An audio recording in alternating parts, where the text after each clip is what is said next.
Hi. Hello, happy National Book Lovers Day to everybody. I love Book Lovers Day. Who doesn't love a good book, right? And I am here with Emily Wagner, and she wrote a book called Go Back. Emily, you want to hold that book up? It's an amazing book, and I'm very, very excited to have Emily here with us. And if you have any questions for Emily, go ahead and put them in the chat, and I'll make sure that we read those. And one of the first things I'm going to do is go ahead and put in the chat how you can get this book. Emily, do you want to go ahead and share like what inspired this book? What made you think I'm going to write the book Go Back? Mm.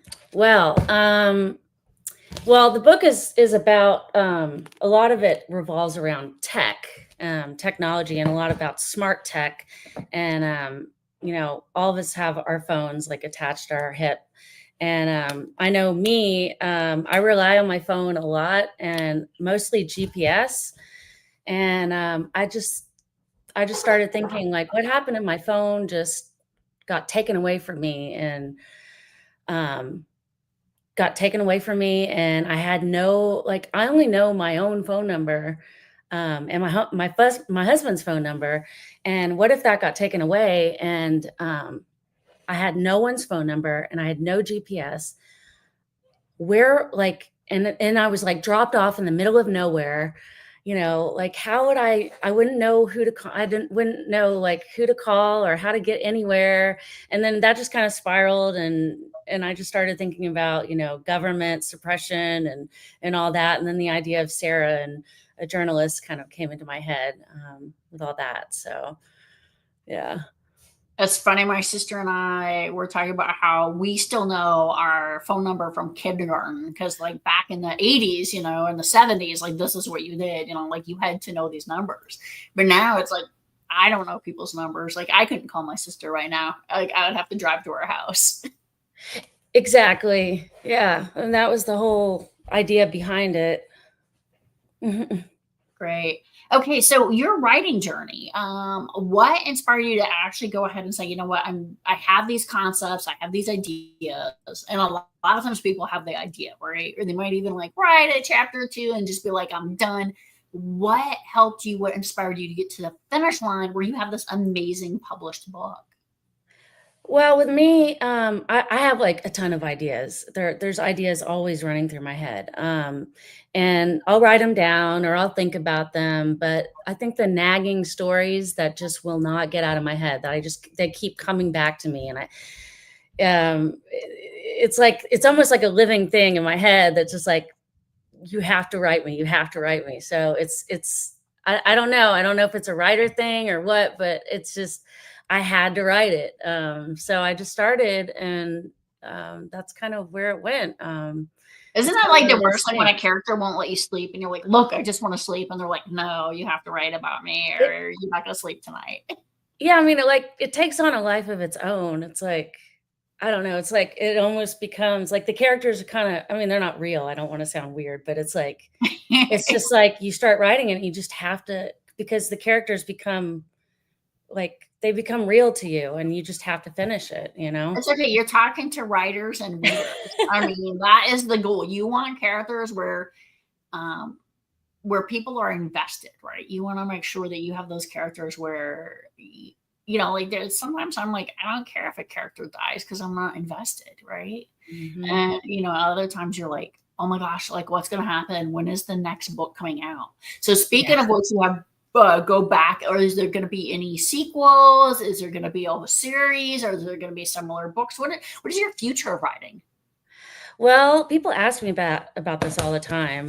Like, one of my friends was like, you should make a whole series." I did leave it open-ended, um, but closed in the same time. So, right now it's a one, it's not series. It's not intended for a series, but could be possible. So never say never. So, Yeah, yeah. I think it's a great book for. I love those nexus points where you write similar ones with different people's journeys, and maybe they all kind of Mm, connect at the end. Like when I looked at it, that's where I thought it'd be kind of cool because you have such a immediate struggle, right? And then mm. you have to get them through that. And I don't want to give away too many spoilers on Emily's book. You're gonna have to read it.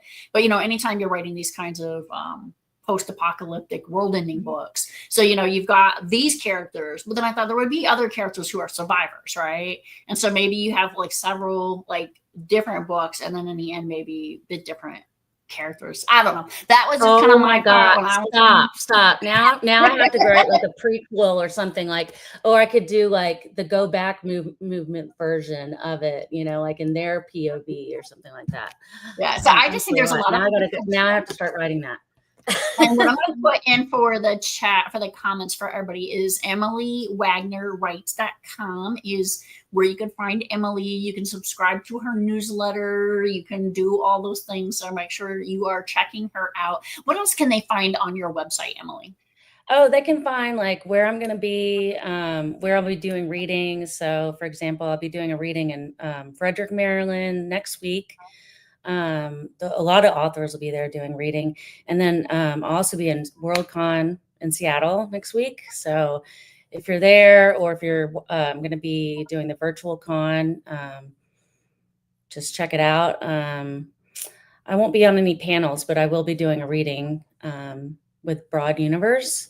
I don't know if that'll be streamed or anything, but Worldcon is fun. But yeah, you can check out like all my events and where to buy my books, all the links to buy my book through waterdragonpublishing.com. That's my publisher. You can go to their website or go to my website, EmilyWagnerWrites.com.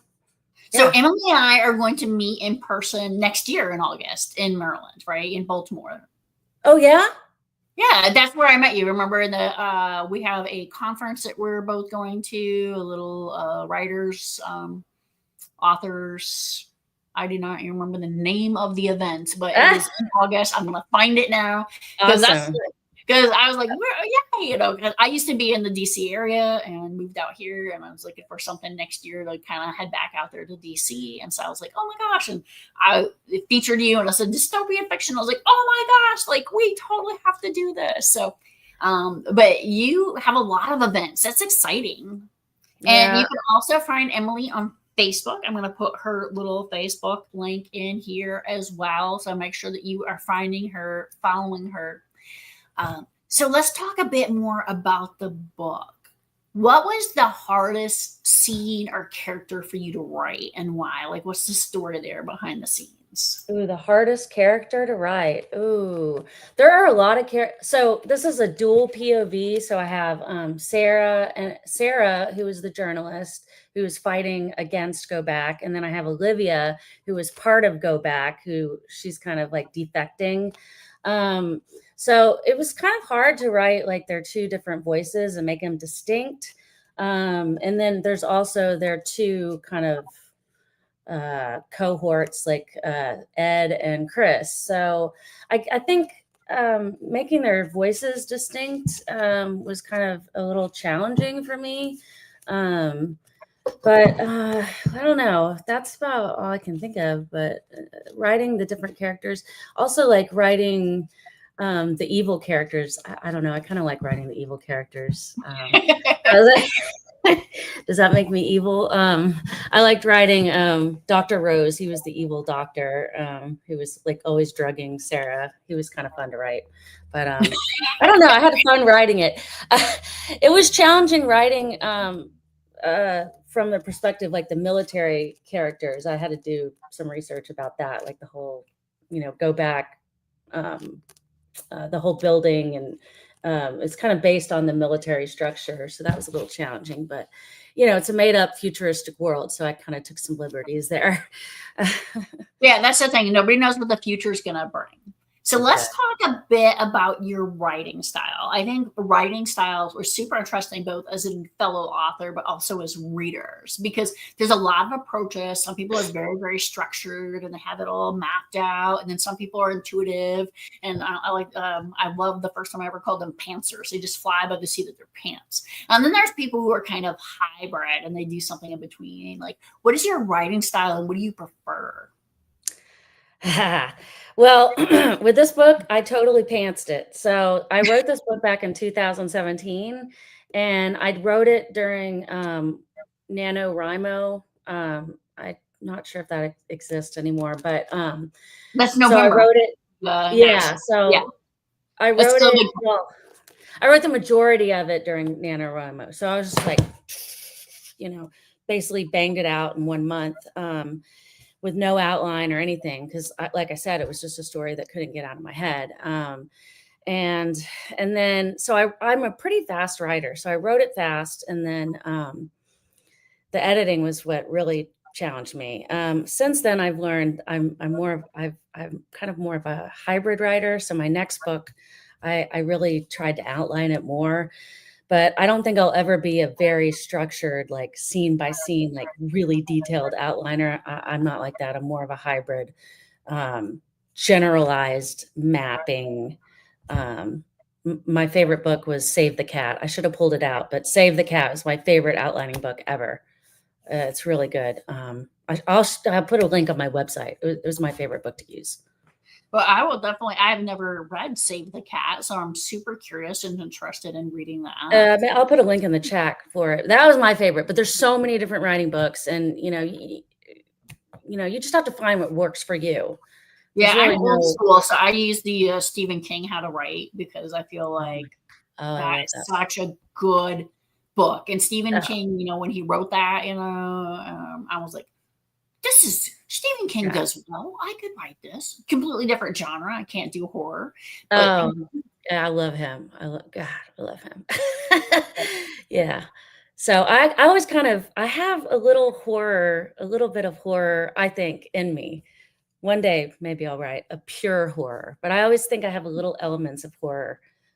That's interesting. That would be a fun thing to do. I feel like I could do like a short story or something, but not like an actual book. Maybe get some authors to do some short stories. So let's talk some more about your characters. Is there any character that surprised you? Any character that kind of led you on a journey where you're like, I did not know we were going in this direction? Let's see. I mean, there's so many surprises in the book. Sarah surprised me because she kind of started out as she was a journalist, but she was very like self-conscious, and she kind of doubted her, she always wanted to be like this, like, really like hardcore, like, like, I don't know what I want to say, but like she wanted to like get like the top story and like breaking news all the time, but she was just never given that opportunity. I think she surprised me because she became like this character that she got thrown into the main story. And then there's a part where like there's just so many like surprising twists and turns, like that she has to overcome her I don't know. She kind of becomes like an unwilling hero, I guess you could say, and she just keeps having to push through that and, just say, you know what, I have to I'm becoming what I wanted to, whether or not but there's like a part, I don't know if you want to, if I could read like a little part of it. Absolutely. Please go ahead and read like a part where she a surprising part happens. Like so she gets rounded up into a detox center, which is like the main part of the book, where she breaks the story that Go Back is taking everyone's tech and locking everyone up in tech detox centers. So she is like everyone's being brainwashed to believe that tech is horrible, and she's in this center. So the center lady is like, the Go Back woman is like, she says, Sarah, surely you can understand why technology is bad. We've been monitoring the population's use, and perhaps we should just show you. Perhaps we should show all of you, she said even louder. Then she pulled out a remote control and turned on the TV screen. A woman sat alone in a room in a long table. She said nothing, but she cupped her hands, left hand holding the right as if holding a device like a phone. Her thumbs flew back and forth, texting, then up and down, scrolling. You see, this is what it has become. Those we've rescued have all the symptoms. Then the woman at the table looked up straight into the camera. She appeared to fix her tear-filled eyes on me. Go back. I want to go back. I'll do it, okay? Please, please, just help me, help me. Tears ran down her face. Before she could go on, a man entered the frame. I instantly recognized him as Dr. Rose, the man who injected me. That's Sarah talking. A shiver ran up my back. Thank you, Penelope. It's okay. Come with me, he said as he helped her up. The TV turned black. I looked around. Many sat with their mouths open. A few women cried. Then a man's voice cried out, "This is bullshit! You brainwashed her! No one wants your go back crap! I never signed up for this!" That voice sounded familiar. When I turned to look, I saw Chris from the Elephant Ear. I couldn't believe this. He stopped yelling as our eyes met, and then some orderlies grabbed his arms and dragged him away. My voice forgot how to work. I wanted to stand, but as I placed my hand on the armrest of the chair, an alarm blared. "That's all for today, folks," Alabaster said. "You will all be escorted back to your rooms." My nurse stood at my side. "Don't try anything stupid," she said in my ear. "I won't." "Good. Now get in the chair," she said, not offering to help me this time. Some walked, some rolled, but we all meandered back to our rooms. Doors closed. My chest tightened at the thought of where they took Chris, the thought of him in this place, too. I had to find him again. We had to get the hell out of here.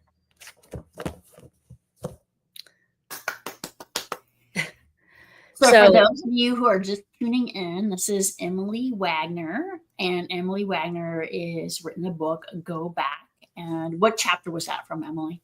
Ooh, that was It's okay. You don't have to tell us if you don't remember. Chapter 11. There's Sarah in the detox center, and she just saw Chris, her, well, they're not boyfriend, girlfriend at the time, but they had met earlier before her love interest. Her love interest before they were thrown into this detox center. And she's like, she realizes he's there too. Bum, bum, bum. No, that is what I love, the passion you had in your reading. Like, I can definitely tell you've immersed yourself. And this goes back to what you're saying. Like, this is world building, right? This is a journey that you take with your characters. So let's talk a little bit about what personal experiences, what shaped the themes of your book.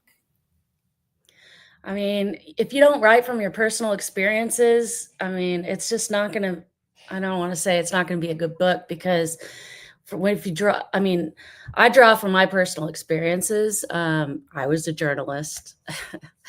I used to be a journalist, so I can draw from those experiences of, you know, the role of breaking news. I can draw from, you know, how I relate to tech.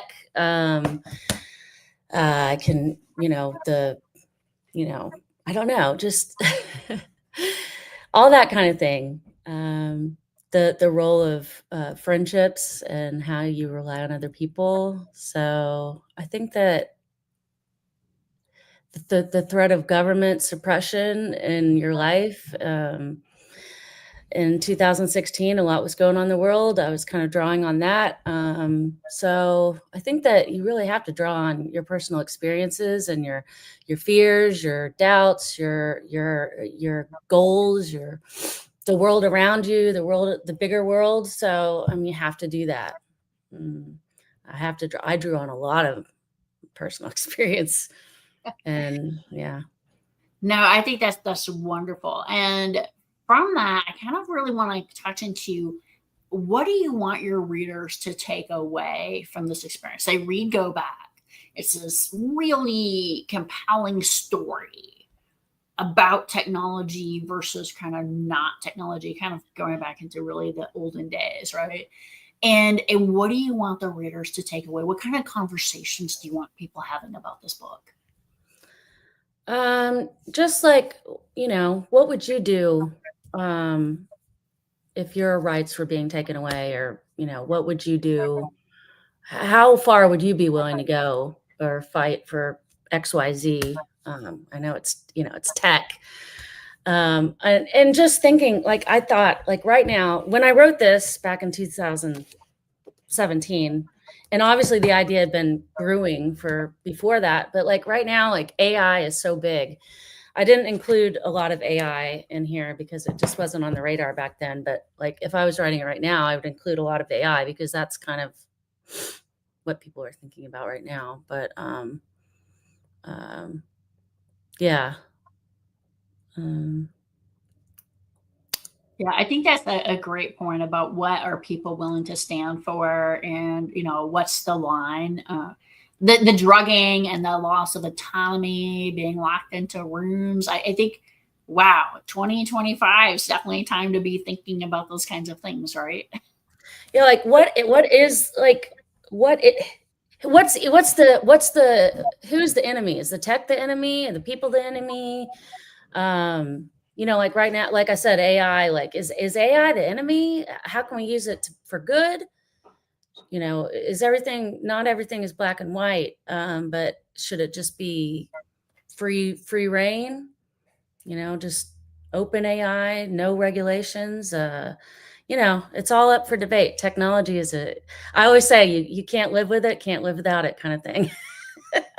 Yeah.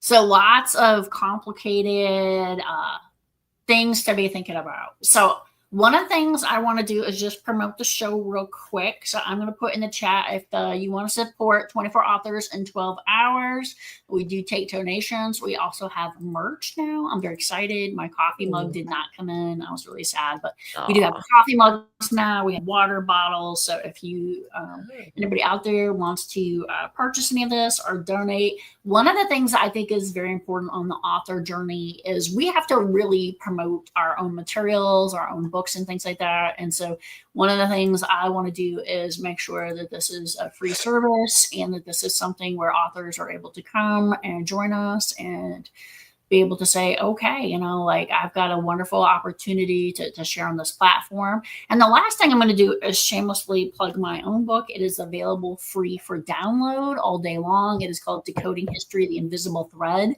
And one of the things I love about Emily's take on this is mine is set in the future world of 2055. It is based on data and knowledge being taken away and people having to share clandestine messages. Ooh. And one of the ways that they do that is through the interlibrary loan system, which is one of my favorite concepts in the book. Amazing. So want to make sure people know that. I definitely feel that if you like Emily's book, you'll probably like my book. This is one of the goals, is that I get readers who are interested in similar things to be able to talk to each other and say, oh my gosh, all right. And so definitely want to make sure people know this is out there. Emily, what would you want people to know that we haven't talked about yet today? Oh,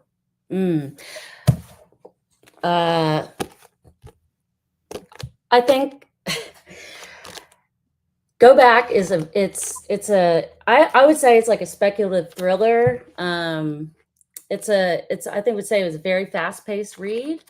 If you like near future dystopia with female characters that are pretty badass and cool, go read it and go to my website. And authors really need reviews. So if you could really drop a review, that would be great. Emily, I want to highlight that right there. So I said this earlier. I'm going to say this all day long. I say this on a lot of my interviews, is if you're looking like, what should I get my favorite author? A review. That's what we would like you to do. We would love for you, leave a review on Goodreads, leave a review on Amazon, because what I don't think people realize is those reviews are what impacts the algorithm so much. If your book actually makes it. If not, your book gets buried in the world of Amazon and nobody will see it. Yeah, it's really true. So, this kind of stuff, like help independent authors, like helping each other. It's just really good. So thanks a lot, Amy. And to all the other authors, all the other authors. Emily, it was wonderful having you. And so you are out there East Coast time in Maryland. Please go to Emily's website, subscribe to her newsletter, and follow her around America. And I will see you in person next year. Thank you so much, Emily. Thank you. Bye, guys.